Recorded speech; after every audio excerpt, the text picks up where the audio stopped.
a whole video about copying and pasting? Check this out though. You probably already knew that you could copy and paste a layer inside of a map. It's actually pretty convenient. But did you know that you could paste it into a different map in your project? Check that out. But get this, in a layout, you can copy and paste a map view as many times as you want. And you can even change which map that copy points to, which makes more sense. Sure, you can copy and paste layers within a map, but did you know that you can paste it into a completely different project? Look at this.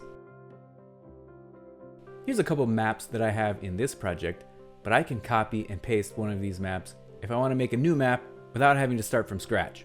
And the same thing goes for copying and pasting maps between different projects. Copying a map in one project, paste it into a different project. Did you notice how I was doing a bunch of right-clicking to do my copying and pasting in that video? Well, check this. With a control key click, you can just drag anything to make a duplicate version of it. Whoa!